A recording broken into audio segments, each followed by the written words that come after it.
Bisa dimulai.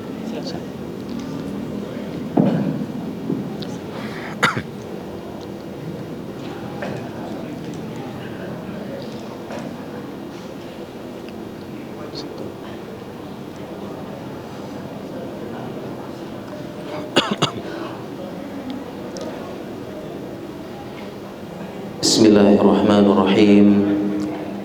Alhamdulillahirabbil alamin. Wassalatu wassalamu ala asyrafil anbiya'i wal mursalin Muhammadin wa ala alihi wa sahbihi ajma'in, amma ba'd.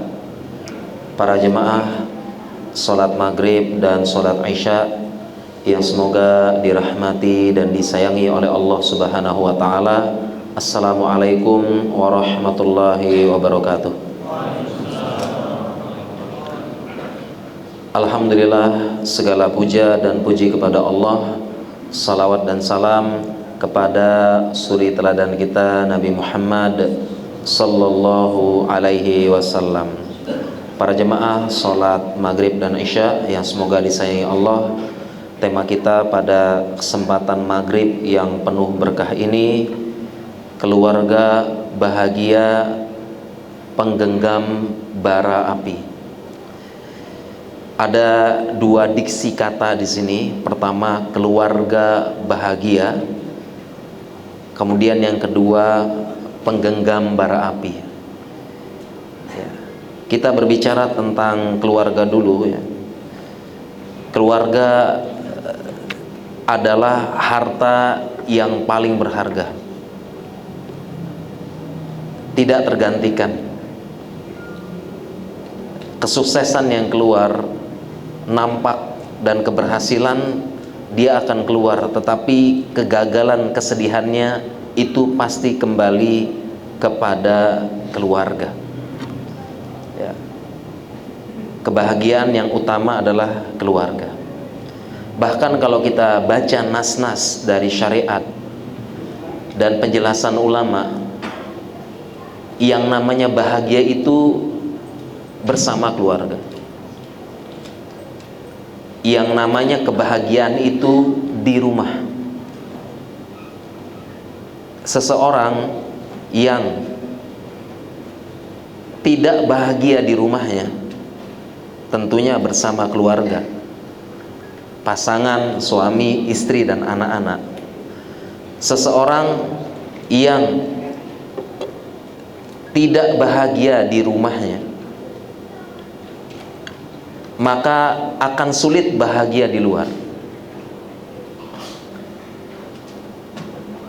Jadi kebahagiaan itu di rumah.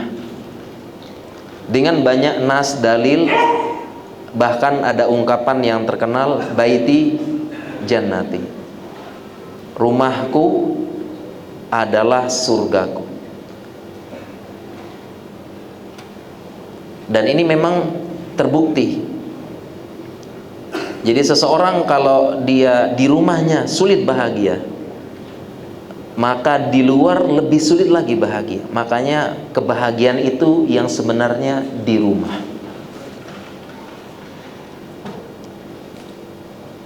Mengapa demikian? Karena di rumah itu kebahagiaan sebenarnya. Bersama anak, bersama istri, bersama pasangan. Di luar terkadang kebahagiaan itu bercampur dengan, pertama, sandiwara, bertopeng, kemudian kucing-kucingan. Kebahagiaan di luar terkadang seperti itu, bersama teman-teman.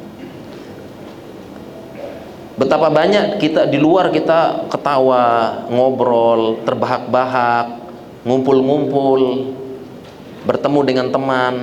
Tapi kadang-kadang itu cuma penghias saja, sekedar topeng. Kadang-kadang kita bahagia di luar, kita ketawa-ketawa dengan teman, padahal ada sesuatu yang kita sembunyikan.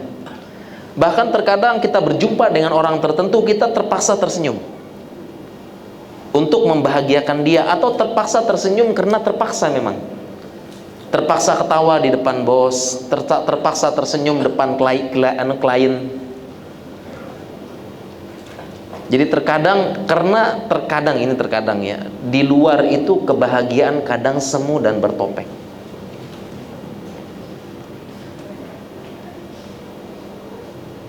Sehingga kebahagiaan yang sesungguhnya yang benar adalah di rumah bersama dengan keluarga. Karena di rumah nggak ada topeng-topeng lagi, nggak ada sandiwara. Kalau di rumah ketawa, dia benar-benar ketawa. Di rumah dia nangis, benar-benar nangis. Di rumah dia sedang sedih, berarti benar-benar sedang sedih di rumah. Tidak ada yang disembunyikan di rumah. Di rumah juga tempat kita melepas semuanya. Mungkin kita di luar rumah kita pakai baju, kadangnya baju kesempitan, bajunya nggak suka. Sampai rumah maka laki-laki bebas, kadang kaosan, sarungan, ini baru kehidupan gitu. Duduk santai pakai sarung, pakai kaos, ini kehidupan ini.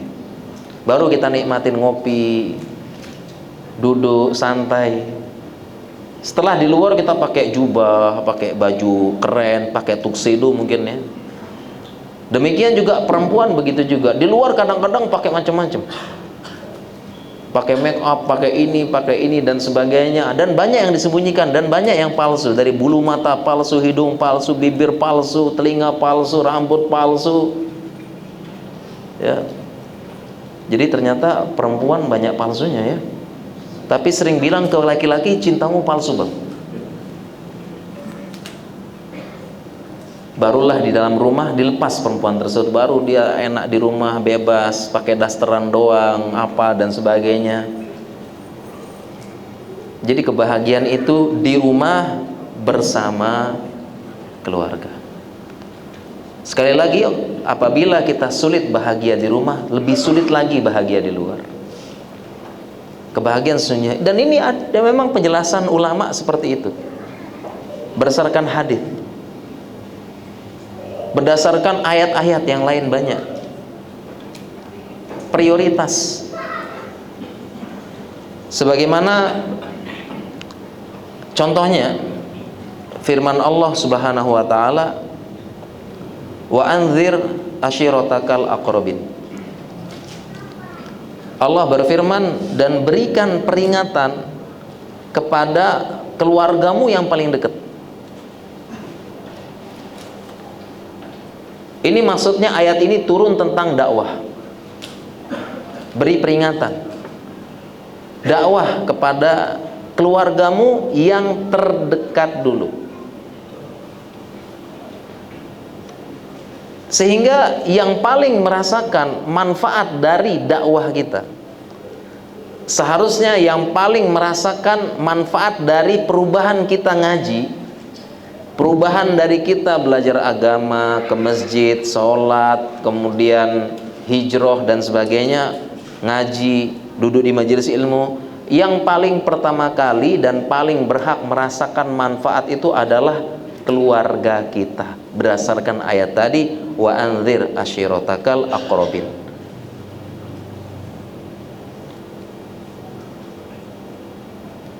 Sehingga yang dibangun pertama kali adalah di rumah dulu.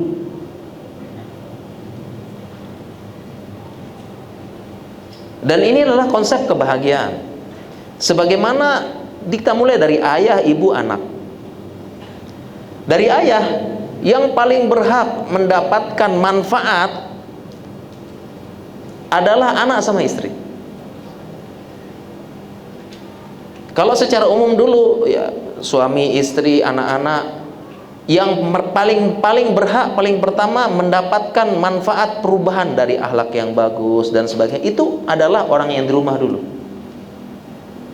Contoh misalnya di luar rumah kita terkenal ramah, pokoknya senang, orang-orang senang sama kita, kita sering traktir, kita isi, kita memudahkan orang lain, kita memudahkan urusan, kita di luar terkenal seperti itu. Maka yang paling berhak mendapatkan itu yang di rumah dulu, yaitu suami, istri, anak. Perubahan-perubahan itu maka di rumah dulu yang dibangun, mereka yang paling merasakan manfaat. Kita mulai contohnya dari suami misalnya. Suami kerja cari nafkah, maka yang paling berhak mendapatkan uang nafkah tersebut, yang paling banyak, yang paling prioritas, yang paling diutamakan adalah anak sama istri. Yang paling berhak dapat. Dimulai dari yang paling banyak, yang paling prioritas anak sama istri.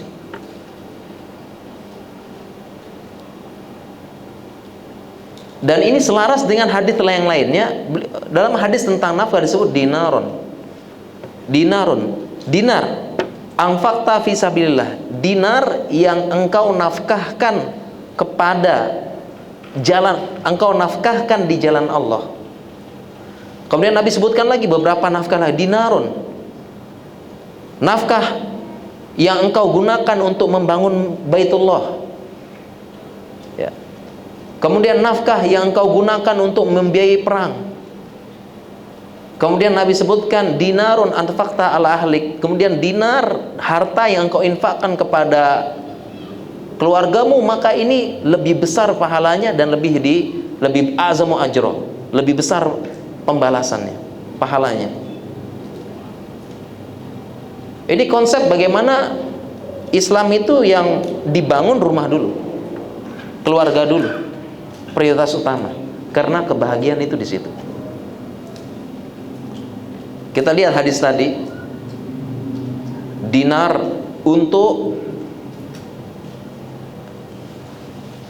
membiayai perang. Kita lihat pahala perang gimana ya, pahala orang yang berperang. Ya, man goza, barang siapa ya, man jahaza, barang siapa yang mempersiapkan perang gitu, ya, maka dia dapat pahala sebagaimana orang yang berperang. Dan pahalanya orang perang luar biasa, apalagi mati syahid. Kemudian dinar yang engkau infakkan untuk membangun rumah Allah, itu pahala besar. Kemudian dinarun engkau infakkan untuk orang miskin, pahalanya besar juga. Tetapi dari itu semua Nabi SAW tutup dengan dinar yang engkau infakkan untuk keluargamu, anak istrimu. Itu yang paling besar pahalanya.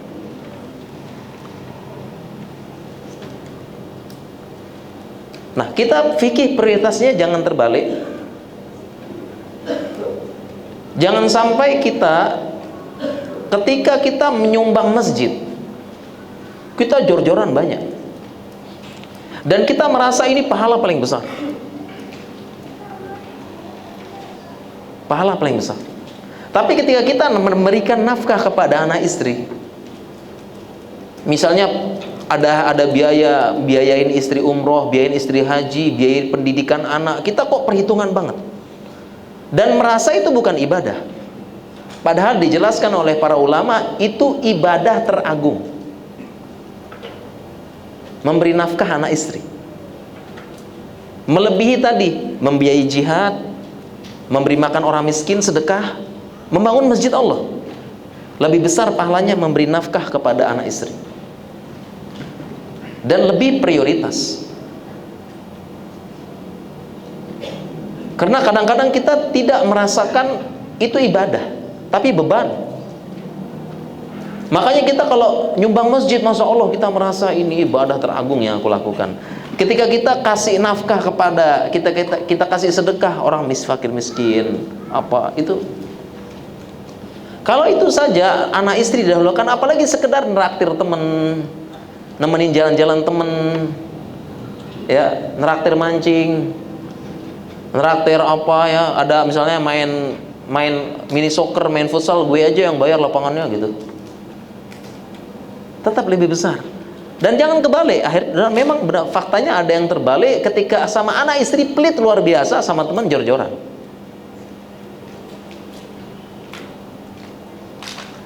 Yang didahulukan keluarga. Demikian contoh misalnya istri juga.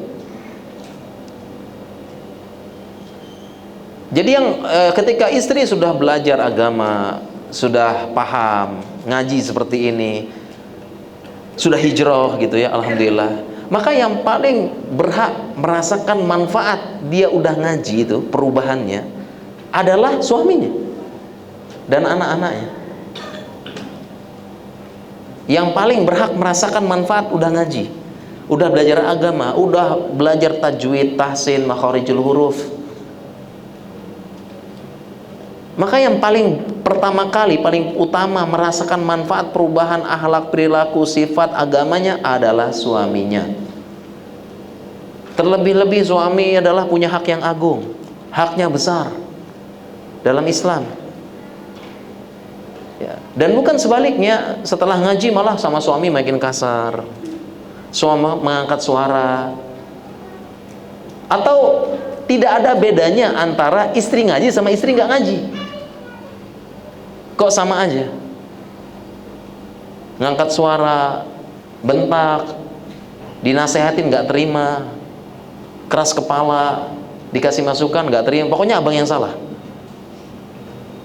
Ini bedanya apa? Istri udah ngaji sama nggak ngaji. Yang paling pertama berhak mendapatkan manfaat suaminya dan tentu anak-anaknya. Ya. Oke, kadang-kadang ngambek sama suami, tapi kadang-kadang perlu juga ngomong baik, lembut sama suami. Kalau tadi mungkin ya istri banyak cerita nih, suami pelit sama anak istri, tapi sama suami sama teman jor-joran, traktir apa begitu, suami juga sama. Ini istri saya kok keras ya, setelah ngaji kok makin keras, suka ngelawan dan sebagainya. Tapi kalau sama tukang sayur lembut, sama tukang bakso lembut, sama suami, bang, apaan bang? Kenapa kayak gitu bang? Apa enggak ini bang? Gitu ya. Tapi kalau sama bakso, bang, baksonya 2 bang, gitu. Lembut suaranya. Makanya banyak suami cerita jadi tukang sayur. Begitu keluar, ibu-ibu keluar langsung ditanti. Oh, bakso ya, mang 2 bang, boleh. Oh, masuk ini buang, masuk nggak bisa 1000-an, kurang dikit bang, boleh ya bang, boleh bang, kayak gitu ya. Seneng dia. Kapan saya digituinnya sama istri ya? Kayak gitu ya. Dan demikian juga dengan yang lain. Jadi intinya Islam itu punya konsep bahwasanya kebahagiaan itu di rumah.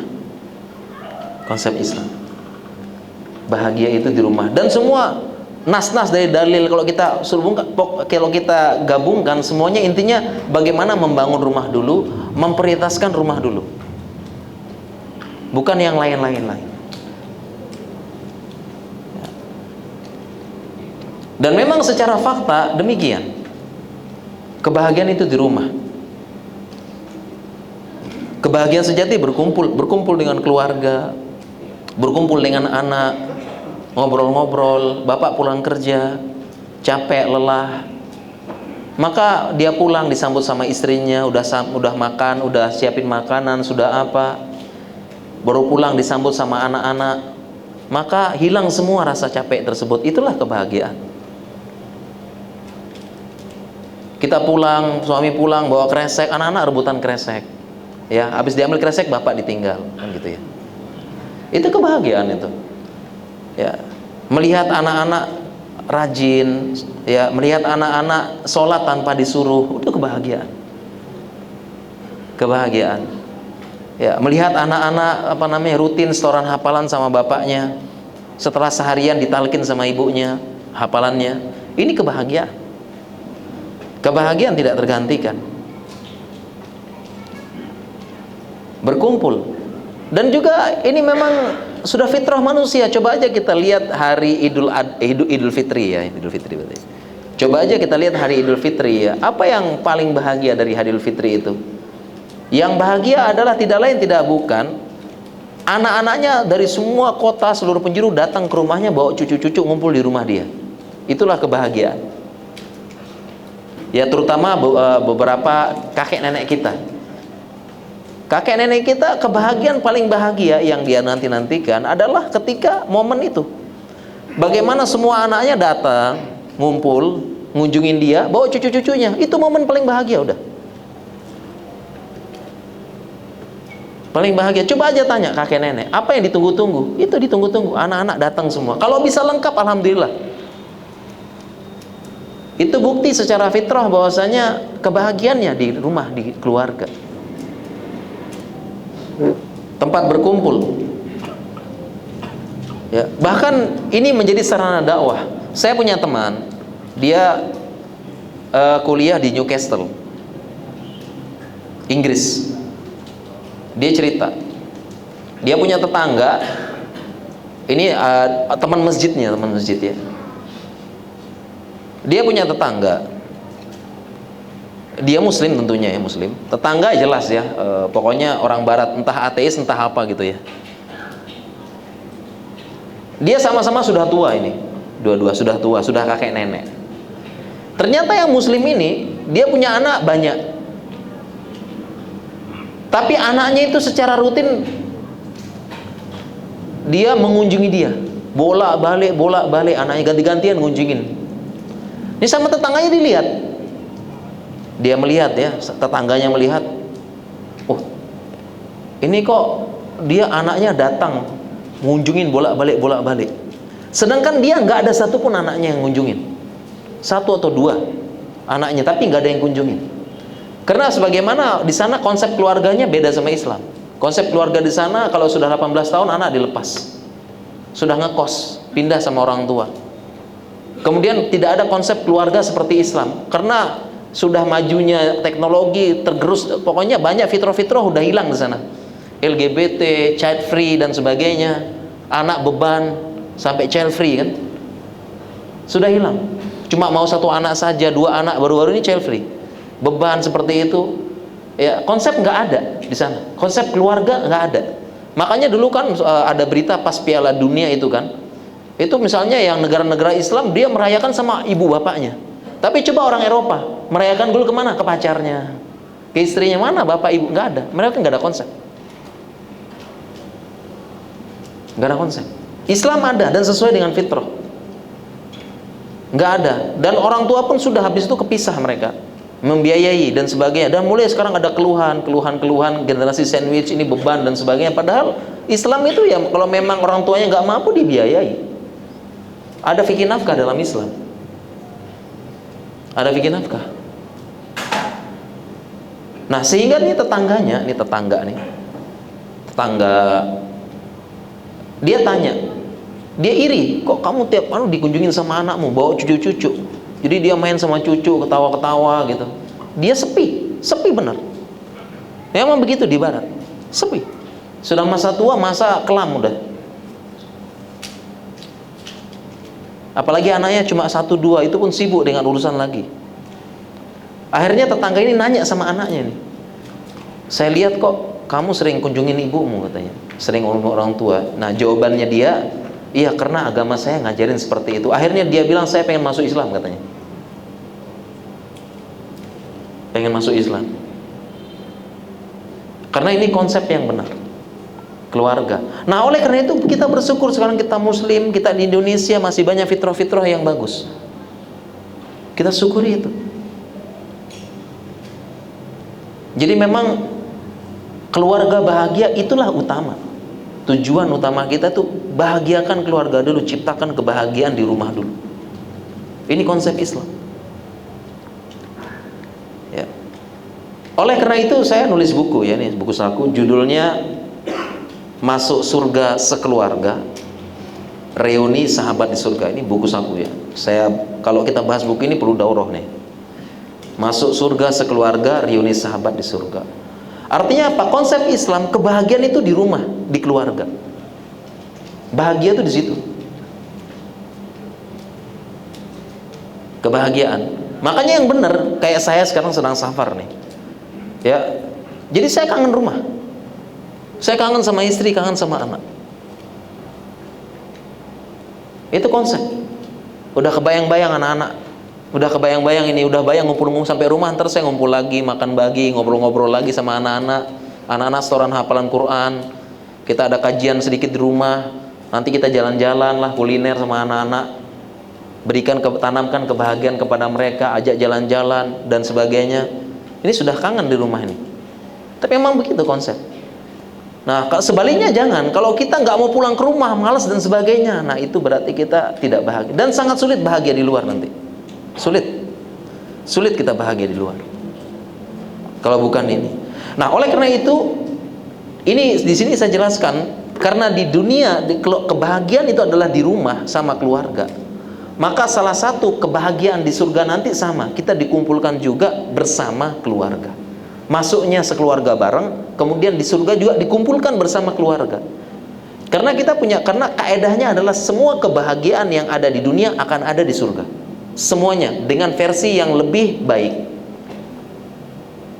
Dengan versi yang mala ainun ra'at wala udhunun sami'at wala khatara ala qalbi basyarin. Tidak pernah terlihat oleh mata, tidak pernah terdengar oleh telinga, dan tidak pernah terlintas sedikit pun dalam benak manusia. Tapi secara umum konsepnya demikian. Semua kebahagiaan di dunia pasti ada di surga. Pasti ada. Nah, makanya di dunia kebahagiaannya berkumpul sama keluarga, salah satunya adalah nanti di surga, nanti kebahagiaannya adalah Allah masukkan sekeluarga itu ke dalam surga bersama-sama, dan Allah kumpulkan lagi, ngumpul lagi di surga. Konsepnya seperti itu. Ini konsep keluarga bahagia dalam Islam.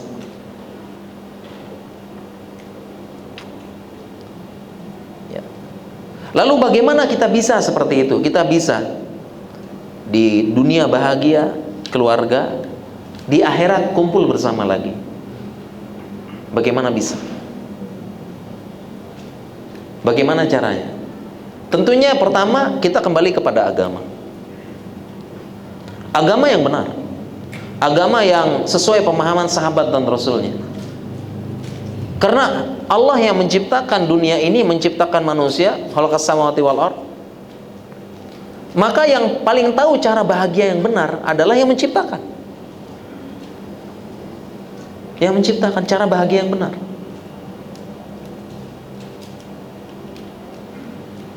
Kalau yang lain-lain bahagia tapi ada yang kurang, ada yang tidak lengkap, ada yang tidak kompleks. Sebagaimana contoh, kalau kita punya HP baru beli, rusak, maka kita pasti bawa ke servis counter resminya dulu, iya kan, untuk servis pertama kali. Begitu juga mobil dan sebagainya. Kalau ada apa-apa ya kita bawa dulu karena kenapa? Karena yang buat yang lebih tahu caranya. Memang bisa kita bawa ke counter yang lain dan sebagainya, tapi ini kan yang pertama kali gitu loh, servis pertama. Jangan ada, lebih baik ke counter resminya aja. Karena dia yang lebih tahu. Apa kita bawa ke counter yang lain yang bisa perbaiki, bisa, tapi kadang-kadang ada yang kurang, ada yang apa. Demikian juga dengan di dunia ini ada berbagai macam kebahagiaan. Ada kebahagiaan ini, dan mereka merasakan bahagia juga. Tapi kurang lengkap, kurang sempurna. Ada cacatnya. Kalau kita tanya yang mereka child free itu bahagia nggak? Bahagia mereka kan? Bahagia. Mereka tunjukkan kebahagiaan, tapi ada yang nggak bahagia nanti. Ada yang kurang, ada yang cacat. Membangun keluarga LGBT, cowok dengan cowok. Mereka sih mengklaim bahagia sesuai dengan hati nurani, tapi ada yang kurang, ada yang tidak sempurna, bahkan cacat. Maka kalau kita pengen membangun keluarga bahagia, kembali Al-Quran sama Sunnah dengan pemahaman para sahabat. Artinya apa? Ngaji kita, belajar lagi. Suami belajar lagi, istri belajar lagi. Ada hak suami, ada hak istri. Saya pernah daurahkan ini. Bagaimana juga membangun rumah tangga yang baik, yang benar, bagaimana mendidik anak yang baik, yang benar, bagaimana menanamkan tauhid, akhlak, akidah yang benar. Itu semua butuh ilmu dan belajar. Butuh ya. Jadi kita kembali kepada agama, belajar lagi. Itu kuncinya yang pertama. Dan selanjutnya adalah sesuai dengan diksi kalimat yang kedua, keluarga penggenggam bara api. Dan sekarang kita bahas yang bagian menggenggam bara apinya ini. Menggenggam bara api. Karena kuncinya adalah keluarga bahagia itu dia menggenggam bara api. Kenapa disebutkan menggenggam bara api?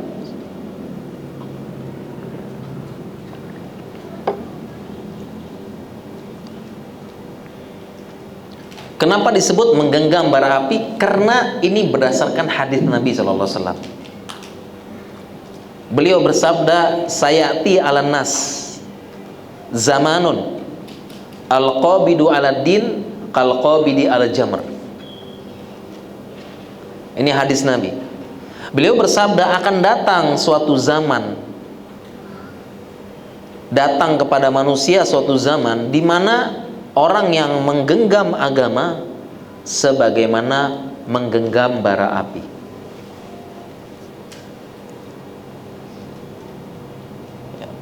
Dan ini penjelasannya ternyata bagus banget nih,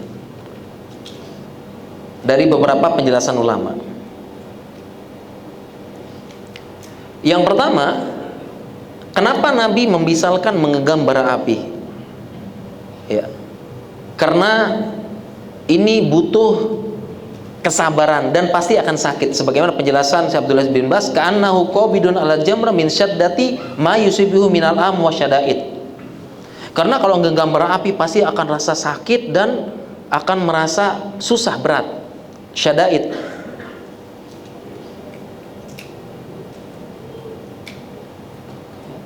Dan kalau orang ingin menggenggam bara api, pertama yang dilakukan adalah, pertama dia harus yakin. Yakin dulu. Tidak boleh setengah-setengah. Dia ini ada bara api, dia harus yakin. Ya. Dan bentuk yakinnya adalah dia ambil dengan cepat, kemudian dia genggam.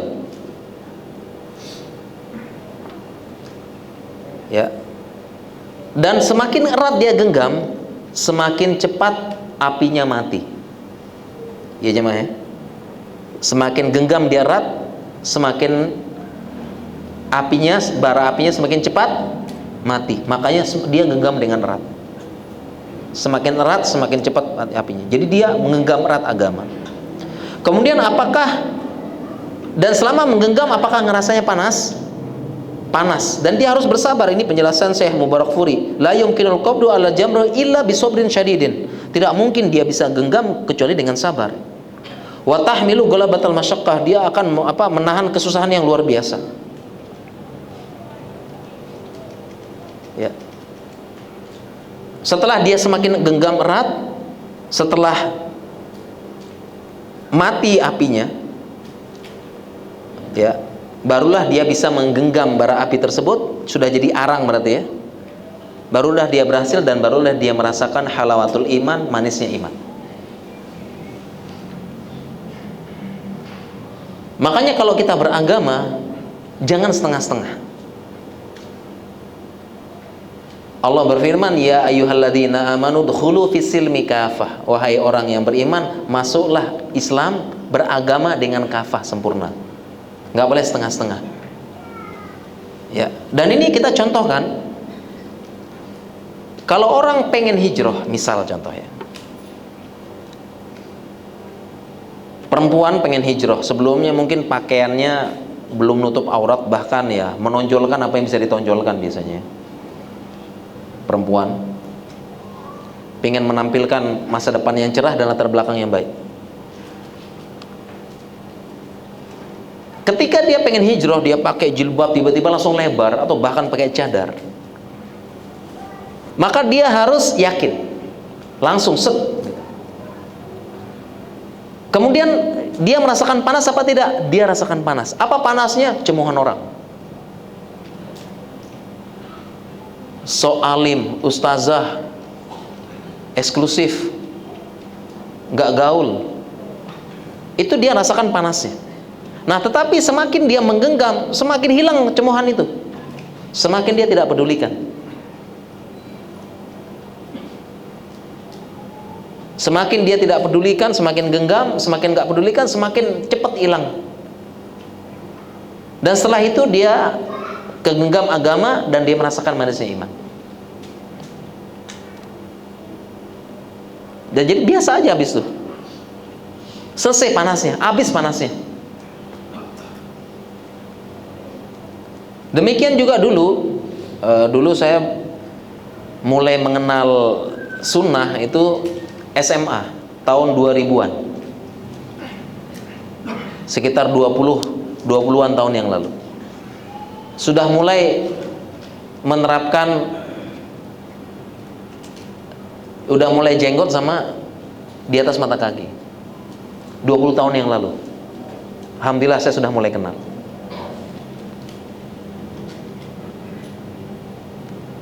Ya. Dan ketika itu sama juga. Ketika saya memutuskan itu sama. Di awal-awal panas.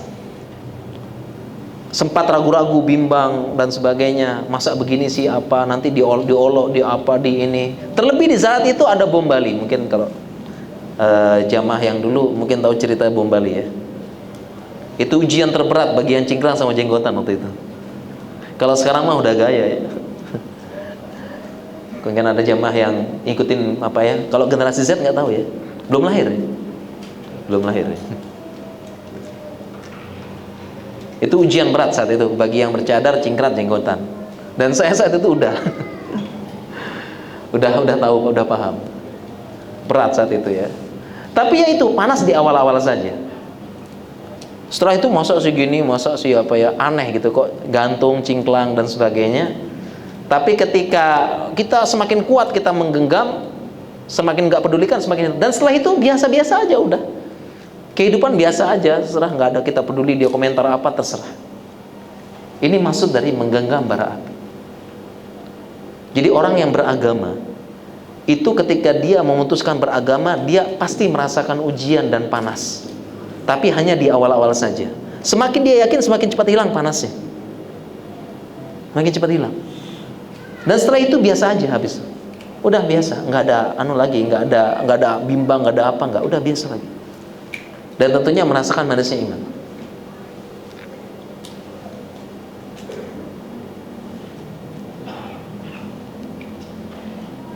Berbeda kalau beragama setengah-setengah. Makanya jangan setengah-setengah. Saya dulu ngaji sama Ustadznya bilang, lebih baik kamu tuh muslim secara sempurna atau kafir sekalian. Jangan setengah-setengah katanya. Ini Ustadz saya dulu ngajarin. Dari penjelasan ini saya paham. Kalau kamu hidup di dunia ini muslim kafah atau sekalian kafir. Jangan yang tengah-tengah katanya. Indonesia yang mana kira-kira ya?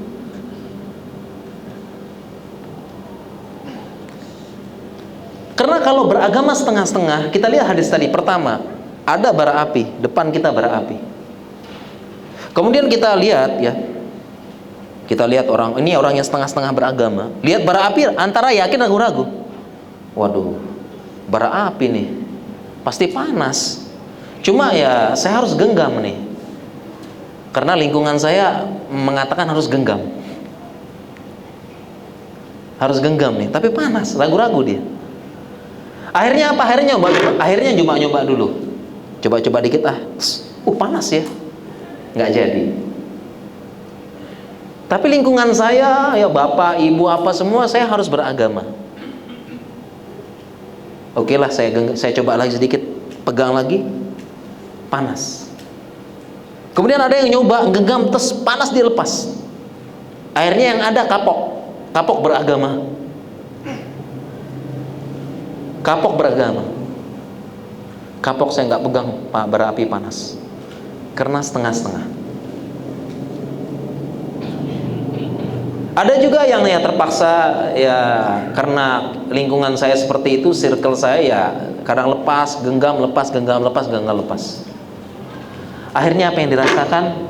Kalau setengah-setengah beragama, yang dirasakan cuma panasnya saja, tapi bara api nggak pernah digenggam. Cuma merasakan, yang beragama setengah-setengah inilah yang merasakan agama itu beban. Beragama setengah-setengah, agama beban. Tidak merasakan halawatul iman. Semua ini beban, sholat beban, ini beban, ngaji beban, zakat beban, ini beban semua. Setengah-setengah, haji beban, kurban lagi beban. Padahal mampu, banyak yang mampu kurban. Kambing 3 juta, sapi kalau urunan 2 juta. Banyak yang mampu kaum muslimin. Beli HP aja mampu kok. Banyak yang mampu kurbanin. Ya saya lihat tadi pengumuman ada ya, sapi 2, berapa juta itu. Banyak kaum muslimin yang bisa. Hanya. Yang lain-lain aja bisa mereka. Ya. Kalau HP bisa, apa bisa? Cuma 2 juta untuk kurban nggak bisa. Padahal ini inna sholati wa nusuki wa mahyaya wa mamati lillahi rabbil alamin. Itu karena menganggap beban beragama setengah-setengah, beban semuanya. Dan dia tidak merasakan manisnya kebahagiaan berkurban. Dia tidak merasakan setelah dia mencari kemudian sudah saatnya saya berkurban untuk Allah yang telah memberikan rezeki padaku, memberikan kebahagiaan, memberikan kehidupan, sayang kepadaku. Sudah saatnya aku berkurban. Ya, ada kebahagiaan ketika berkurban, menyembelih, ya Allah terima dariku hamba yang fakir, sembelih bismillah. Ada kebahagiaan halawatul iman. Senang. Tapi beban. Ini penjelasan yang sangat bagus dari menggenggam bara api. Nah, jangan sampai kita setengah-setengah. Barulah saya paham maksud dari dulu Ustaz saya bilang gitu. Mending kamu muslim kafah atau sekalian kafir. Biar nggak nganggap beban. Agama ini beban. Ya. Jangan tengah-tengah katanya.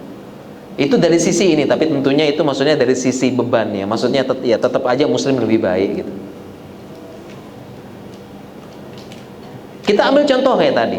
Misalnya perempuan tadi kita contohkan berjilbab. Berjilbab lebar misalnya, atau cadar dan sebagainya. Dia nggak mau pakai jilbab sebenarnya. Nggak mau pakai jilbab biasa aja. Pengen jilbab yang modis, atas Mekah bawah Amerika. Pengennya yang modis. Kalau dikasih yang gede sedikit nggak mau. Dia nganggap beban. Ya. Maka dia pakai jilbab besar ataupun menutup aurat, dia merasa beban. Tapi ada satu keadaan dia harus pakai seperti itu. Contohnya misalnya ketika kumpul keluarga, ketika sholat, akhirnya dia pakai jilbab, pakai ini dan sebagainya. Ada acara apa pakai, dan itu pun dia pakai dengan perasaan tidak nyaman, beban. Tapi circle, suasana, persahabatan, keluarga mengharuskan dia pakai. Ya udah, dia anggap itu beban. Nggak bahagia nutup aurat. Laki-laki juga begitu, sholat beban. Padahal Nabi SAW menjadikan ju'ilas sholatu qurratu ayun li. Allah jadikan sholat sebagai penyejuk mataku. Ada saatnya kita kembali, kita sujud sama Allah, kita mengadukan semuanya, kita lapor, ya Allah sudah terlalu jauh aku dari Engkau, sudah terlalu tamak dunia, sudah terlalu sombong, sudah terlalu kurang sedekah, sudah berlebihan, lupa sama Engkau, lupa kembali kepada Engkau. Kadang-kadang kita butuh sujud lama. Kita curahkan semuanya, kok hidupku nggak tenang, ternyata terlalu tamak, terlalu rakus, lupa dengan akhirat, lupa dengan aku akan dikembalikan kepada Engkau, lupa suatu saat aku akan bertanggung jawab, fataku yauman turja'una fihi ilallah. Saya lupa. Kadang-kadang kita perlu sujud yang lama, kita ngomong sama Allah, dan itu semuanya kebahagiaan serta halawatul iman. Tapi bagi yang beragama setengah-setengah, itu beban semuanya. Ini penjelasan indah tentang menggenggam bara api. Ya, jadi jangan setengah-setengah. Itulah yang menyebabkan beragama ini beban. Banyak kaum muslimin menganggap semua itu beban. Padahal sesungguhnya itu kebahagiaan. Asalkan dengan ilmu yang benar dan hati yang ikhlas. Allah arahkan itu semua untuk kebahagiaan semua. Dan kita ambil contoh Nabi kita SAW, laqad kana lakum fi Rasulillahi uswatun hasanah. Sesungguhnya pada diri Rasulullah SAW ada uswatun hasanah.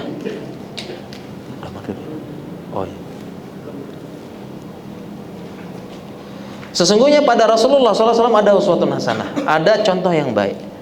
Ya, kalau kita lihat Nabi SAW, kalau kita lihat urusan dunia, Masya Allah, kehidupan beliau bisa kalau kita kategorikan miskin tapi beliau orang yang paling bahagia di muka bumi. Beliau paling banyak. Para ulama sholat bangun tengah malam. Imam Ahmad 1000 rakaat bangun tengah malam. Itu kan secara zohir kita, saya selesaikan yang ini ya. Secara zohir kita itu kan bangun sholat malam tuh kan itu beban, capek ya. Capek beban, yang ngapain kita enak tidur, bangun, kemudian sholat, berdiri lama, capek. Bagi kita beban, tapi bagi mereka itu adalah kenikmatan. Rela bangun tengah malam, baru ini untuk sholat simpuh depan Allah, kemudian dan sebagainya, itu kenikmatan.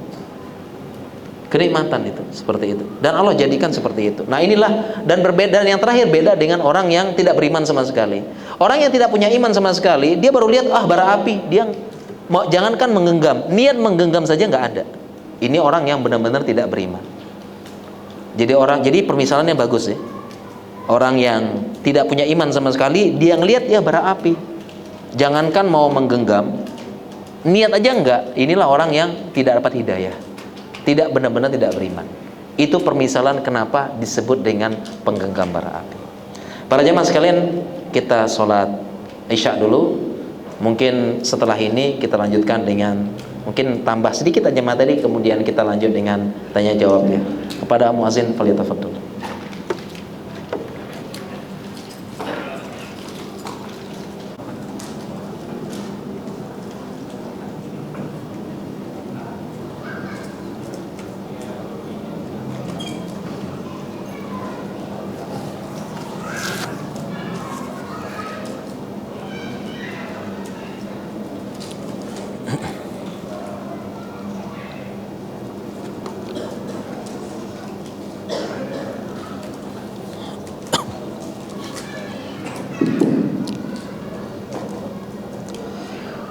Bismillahirrahmanirrahim. Alhamdulillahirabbil alamin, wassalatu wassalamu ala Rasulillah. Baik para jemaah sekalian, kita lanjutkan sedikit setelah Isya ini ya. Mungkin kita lanjutkan sedikit aja materinya, setelah itu kita tanya jawab. Kita kembali lagi tadi sampai penjelasan tentang menggenggam bara api. Jadi itulah yang kita terapkan pada keluarga kita ya. Jadi kita terapkan di keluarga kita, jangan sampai beragama setengah-setengah. Nanti kita akan merasakan panasnya saja dan menjadi beban. Dan kita pun sekarang hidup di zaman, kenapa disebutkan juga menggenggam? Karena kita harus menggenggam erat. Sebagaimana hadis disebutkan, menggigit sunnah, adu alaiha bin nawajis. Gigitlah sunnah dengan gigi geraham nawajis, yaitu yang paling belakang. Karena itu gigitan yang paling kuat. Jadi diidentikan menggenggam, menggigit, karena kita sekarang hidup di zaman fitnah, ujian, syubhat dan syahwat ya. Dan fitnah itu kalau dulu itu dia, Nabi mengabarkan tu'radul fitanu alal qulub kal hasiri udan. Fitnah akan mendatangi hati seperti anyaman tikar, hasir, yang dia tersusun seutas demi seutas. Menyusunnya itu dengan seutas-seutas, melepasnya pun juga seutas itu pelan-pelan ya. Jadi itu dulu fitnah begitu, tapi zaman sekarang menyambar-nyambar semuanya langsung. Syubhat dan fitnah ada dua katanya ulama, syubhat dan syahwat. Syubhat itu pemikiran. Ada syubhat liberal, syubhat agnostik, syubhat feminisme, syubhat pemikiran-pemikiran yang itu bertentangan dengan akidah Islam. Itu kita tantangan kepada anak sekarang, kita jaga keluarga. Ku anfusakum wa alaikum nar. Itu kita jaga ya. Anak-anak generasi muda banyak terpengaruh pemikiran karena sosial media sekarang bisa mengakses siapapun bisa berbicara kapanpun, apapun dan sebagainya. Dulu orang kalau ingin menyebarkan pemikiran aneh-aneh, misalnya menyebarkan pemikiran ateis, ingin menyebarkan pemikiran child free, ingin menyebarkan pemikiran yang aneh-aneh di luar akidah dan di luar fitrah, maka orang tersebut yang dilakukan, dia harus tampil, dia harus berdiri di podium, harus kelihatan orangnya, dia buat kumpulkan manusia, baru dia ngomong, baru dia sampaikan pemikirannya. Dia harus berani muncul di publik. Zaman dulu kalau mau nyampaikan yang aneh-aneh, sekarang enggak, zaman sosmed dia tertutup di belakang, ngomong atau ngomong langsung di depan ya, tanpa harus menghadapi publik, ngomong bebas. Ini zaman sekarang syubhat. Dan terakhir fitnah yang kedua, syahwat. Syahwat sekarang nggak usah ditanya, laki-laki perempuan sama aja. menyambar-nyambar. Generasi muda apalagi, generasi muda berzina, suami selingkuh, istri juga selingkuh, mudah zaman sekarang, menyambar-nyambar. Dan obatnya dua, syubhat dengan ilmu, syahwat dengan kesabaran. Itu penjelasan ulama, obatnya itu. Dan itulah yang kita jaga keluarga kita sekarang, menggenggam berapi di tengah fitnah yang menyambar-nyambar syubhat dan syahwat. Ya, itulah pentingnya. Makanya cara menjaganya ya keluarga harus tetap kita hiasi dengan ilmu. Tawassaw bil haq, tawassaw bis sabr. Dan yang paling utama keluarga dari ayat tersebut. Ya, sebagian kita ketika kita mendengar membacakan ayat ini saling menasehati, saling apa, yang kepikiran itu orang lain. Yang pikiran dulu, yang kepikiran dakwah ke pelosok, yang kepikiran dakwah ke teman, yang kepikiran dakwah ke masyarakat, yang kepikiran apa. Padahal itu harusnya keluarga dulu. Maka cara supaya keluarga bahagia, penggenggam bara api, ya kita bangun di keluarga dulu, nasihat. Di rumah ada majelis ilmu, suami menasihati istri, istri menasihati suami yang baik-baik. Ya, kasih orientasi ke anak, jaga akidahnya, perlindungan, dan itu semua terwujud dengan ilmu.